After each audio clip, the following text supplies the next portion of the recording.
Présidente, de donner l'occasion à la délégation du Mali de contribuer à ce débat. Je voudrais d'emblée vous féliciter et remercier tous les membres du panel, et remercier le pays hôte aussi pour l'occasion qui nous est donnée de pouvoir accélérer le processus de développement des pays les moins avancés. Assurément, ces pays, pour pouvoir atteindre leurs objectifs, ont besoin de pouvoir mobiliser davantage de ressources et aussi qualitativement, ces ressources leur niveau doit être élevé pour répondre à nos attentes. Des pays comme le Mali, un pays en crise, un pays en guerre, qui fait des efforts énormes pour se relever aujourd'hui. L'environnement des ressources est surtout marqué par notre engagement. Aujourd'hui, des pays comme le Mali, le Burkina ou d'autres pays de la région du Sahel investissent au minimum 25% des ressources nationales pour pouvoir faire face à des dépenses de sécurité, à l'instabilité, à la lutte contre le terrorisme, qui dans notre espace est créé surtout où il y a une responsabilité particulière de certains pays de la communauté internationale suite à l'intervention militaire en Libye. Et je pense que ces investissements qui sont faits pour préserver la paix et la stabilité dans nos pays et préserver la stabilité mondiale, cet effort important doit pouvoir aussi être pris en compte dans l'ensemble des efforts de mobilisation des ressources pour pouvoir en faire un des agrégats pour prêter plus d'attention à ces pays qui font face à une situation qu'elles n'ont pas créée.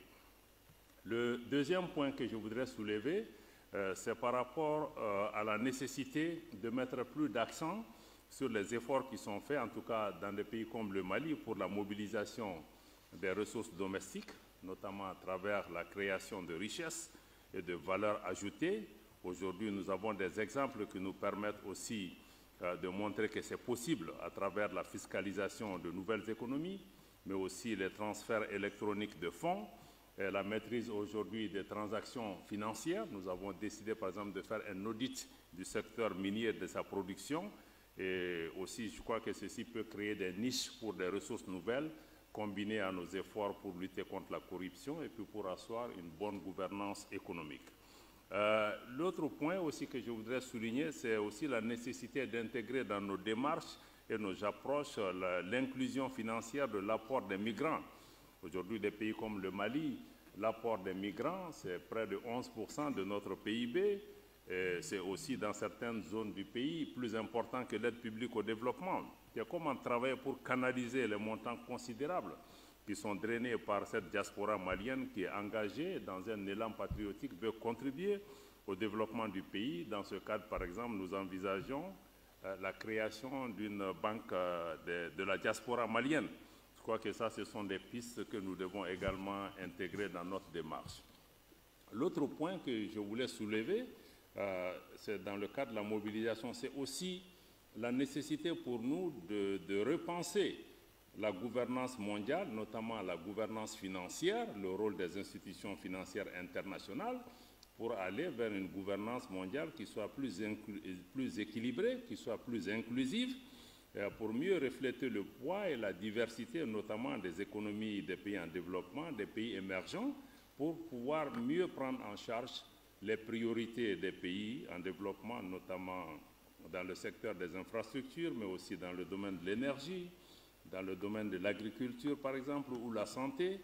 Mais c'est en tout cas comment mieux, à travers cette réarticulation, adapter les financements aux priorités nationales et aux priorités des régions. Naturellement, il est important d'améliorer l'accès des paiements aux ressources, de revoir les conditionnalités, notamment par rapport aux mesures qu'il faut envisager sur les modalités de la dette, l'annulation de la dette, son allègement, ou en tout cas sa restructuration, sont des questions urgentes aujourd'hui pour aller de l'avant, mais aussi aller au-delà de l'aide publique au développement qui n'a pas connu d'évolution substantielle au cours des décennies passées.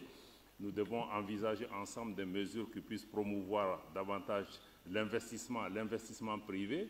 Notre sœur de Comores a largement insisté sur ça, l'investissement direct étranger, comment mobiliser cela, comment aller vers des financements plus innovants, des financements plus intégrés, comment aller vers une plus grande prévisibilité de l'aide sont des pistes aujourd'hui que nous ne devons pas mettre de côté.